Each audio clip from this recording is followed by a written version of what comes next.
वृषभ राशी.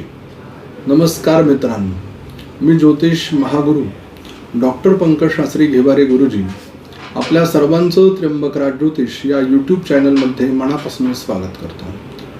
आज आपण 2026 या वर्षातील जुलै महिन्यामध्ये होणारं ग्रहांचं राशी परिवर्तन आणि या राशी परिवर्तनाचा वृषभ राशीच्या जातकांवरती होणारा परिणाम या विषयाची माहिती पाहणार आहोत. या संपूर्ण जुलै महिन्यामध्ये 3 वेळेला ग्रहांचं राशी परिवर्तन होत आहे. 4 जुलै या दिवशी शुक्र ग्रह सिंह राशीमध्ये राशी परिवर्तन करून येतोय. 7 जुलै या दिवशी बुध ग्रह कर्क राशीतनं मिथुन राशीमध्ये वक्री होऊन येतोय. 16 जुलै या दिवशी सूर्य ग्रह कर्क राशीमध्ये राशी परिवर्तन करून येतोय. मग या राशी परिवर्तनाचा वृषभ राशीच्या जातकांवरती नेमका काय परिणाम होणार आहे ते आपण ह्या व्हिडिओमध्ये पाहणार आहोत. प्रथम स्थान वृषभ राशी. स्वामी शुक्र ग्रह हा 4 जुलै या दिवशी सिंह राशीमध्ये म्हणजेच चतुर्थ स्थानामध्ये येतोय तृतीयातनं. आणि लग्न स्थानामध्ये मंगळ हा ग्रह विराजमान आहे. इथे लग्न स्थानातनं मंगळाचा आणि शुक्राचा केंद्रयोग होताना आपल्याला या महिन्यात दिसतोय. या योगाला लक्ष्मी योग सुद्धा म्हटलं जातं आणि केंद्र योगाला अतिशय शुभ योग आपल्या ज्योतिषशास्त्रात आहे. या महिन्यामध्ये तुमची जी विचार करण्याची जी क्षमता आहे, आपली ताकद तेवढी नसताना सुद्धा त्यापेक्षा तुम्ही जास्त ताकद लावून तुमचं कार्य तुम्ही पूर्ण करणार आहात. उदाहरण म्हणजे एखादा माणूस एका दिवसात करणारं काम आणि यंत्रानं केलेलं काम यामध्ये 100 पटीनं फरक असतो. असाच काहीसा फरक, शक्ती, ऊर्जा आणि तेज केंद्रयोगात आणि केंद्र स्थानातनं झालेला हा योग तुम्हाला बळकटी देणारा असणार आहे.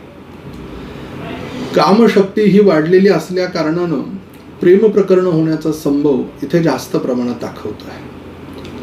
अति वाहत जाऊ नका हे ज्योतिषशास्त्र आपल्याला सांगते. द्वितीय स्थान, या स्थानाचा स्वामी बुध ग्रह हा कर्क राशीतनं परत वक्री होऊन आपलं राहिलेलं काम पूर्ण करण्यासाठी 7 तारखेला 7 जुलैला मिथुन राशीमध्ये येतोय. आता 7 तारखेपर्यंत सूर्याबरोबर बुधादित्य युगात आहेच, परंतु ज्या वेळेला 7 तारखेच्या नंतर ते वक्री होऊन पाठीमागे येतील त्यावेळेला गुरु बरोबर आणि सूर्याबरोबर द्विद्वादर्शक नावाच्या युगात असते. म्हणजेच काय तर पहिले 7 दिवस उत्तमच फळ आहेत. 7 तारखेनंतर ज्या वेळेला ते धनस्थानात आहेत त्यावेळेला धनाची कमतरता ते पडू देणारच नाही. फक्त या पराक्रमातल्या स्थानाबरोबर हा झालेला द्विद्वादर्शक योग व्यवसायामध्ये टाका पैसे टाका पैसे टाका पैसे विचार न करायला लावणारा ग्रह आहे. बघा, म्हणजे आधी खूप बुद्धिमत्तेच्या जोरावरती काम सगळे खेचून आणले आणि नंतर कर्ज काढून कोणी पैसे त्याच्यात टाकले.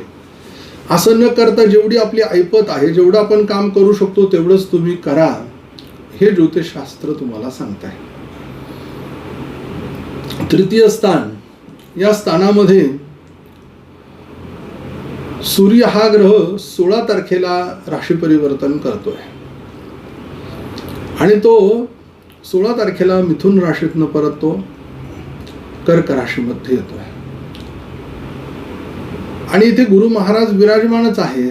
सहवास योग होता होता त्यांची युतीही होईल सूर्याची आणि गुरुची. सूर्य हा नैसर्गिक पापग्रह, गुरु हा नैसर्गिक शुभग्रह आहे. त्यामुळे या महिन्यात व्यवसायामध्ये अति केलेलं धाडस हे आपल्याला त्रासदायक ठरू शकतं, हे विसरून चालता कामा नये. चतुर्थ स्थान, येथे शुक्र ग्रह आहे आणि या राशीचा स्वामी इथल्या स्थानातल्या सूर्य ग्रह हा 16 तारखेला नेटकाच पराक्रमात आलेला आहे. 16 तारखेपर्यंत धनात आहे. तर ती गोष्ट अत्यंत चांगली आहे.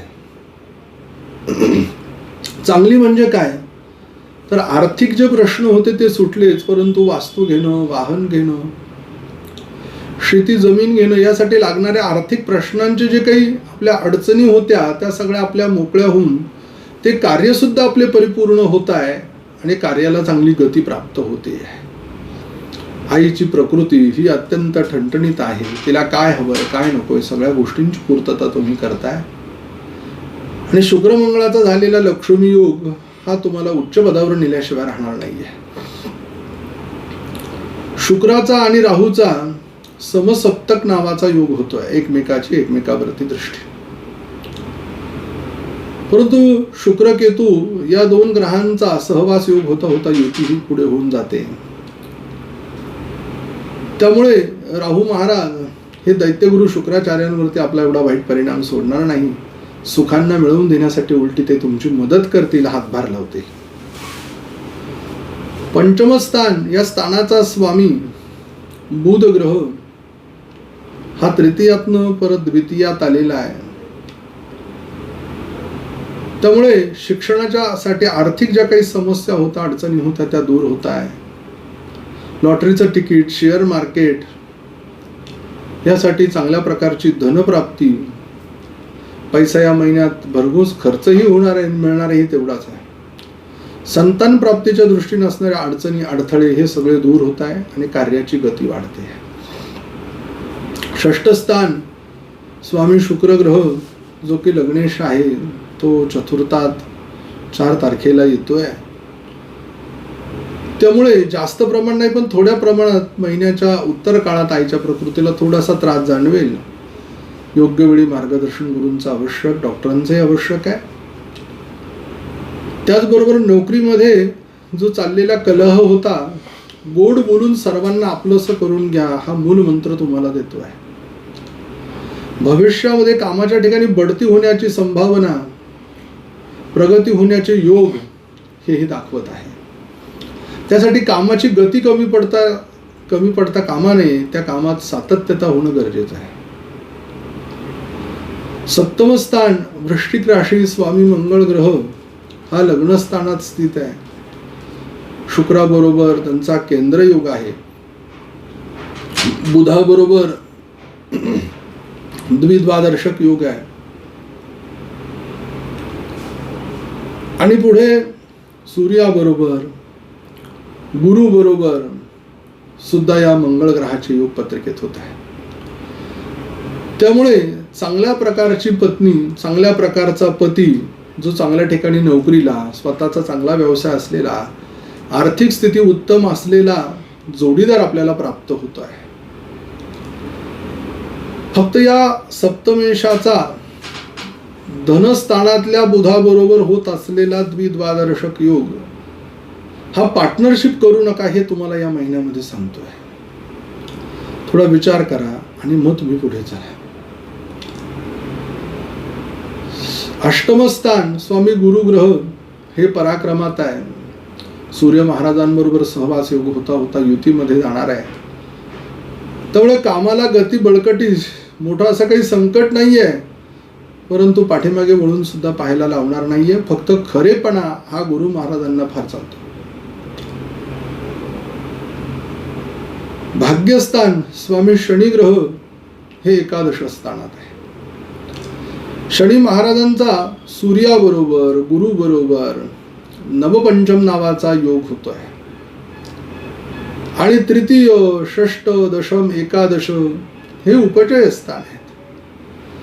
त्यामुळे लाभातनं सूर्याबरोबर गुरु बरोबर झालेला हा नवपंचम योग हा तुमच्या भाग्याला तर उजळवणार आहे, परंतु लाभ सुद्धा तुम्हाला सगळ्यांकडचे करून देणार आहे. मोठ्या लोकांच्या अनुभवाची गरज तुम्हाला इथे आहे, त्यांच्या मदतीची गरज आहे. त्याचबरोबर या शनी महाराजांची दशमात सुद्धा राशी आहे. त्यामुळे कर्मालाही गती देणार आहे. कर्माचे ते प्रधान आहेत. कर्म त्यांचं जर पाहायला गेलं तर हे अतिशय चांगल्या प्रकारचं आणि न्यायाची देवता म्हणून त्यांना ओळखलं जातं. लग्नस्थानातल्या मंगळाबरोबर त्रिरेकादश म्हणजेच लाभयोग इथे तयार करता येते. तोही अतिशय उत्तम आणि चांगला आहे. लाभ होणारे लाभांचा स्वीकार करता आला पाहिजे. व्यय स्थानाचा स्वामी मंगळ आहे, तो लग्नात आहे, पण त्यांनी अनेक ग्रहांबरोबर योग केलाय. खर्च झाला तर स्वतःसाठी होऊ शकतो, अन्यथा नाही. वृषभ राशीच्या जातकांसाठी शुभ अंक 1, शुभ रंग लाल आहे. शुभ दिवस 11 तारीख, 12 तारीख, 21 तारीख, 22 तारीख आणि 23 तारीख आहे. अशुभ दिवस 15 तारीख, 16 तारीख, 17 तारीख आणि 18 तारीख आहे. आपल्याला एक मंत्र देतो, त्या मंत्राचा आपण पठण करा. रोज 108 वेळेला मंत्र म्हणा, अडचणी कमी होतील. ओम गोविंदाय नमः. भगवान विष्णू, गोपाल कृष्ण भगवान घरात असतील तर तुलसीपत्र पाण्यामध्ये टाकून त्यांना अभिषेक करा, कार्याची गती वाढेल. लवकर भेटू पुढील व्हिडिओमध्ये. तोपर्यंत सर्व प्रेक्षकांना नमस्कार.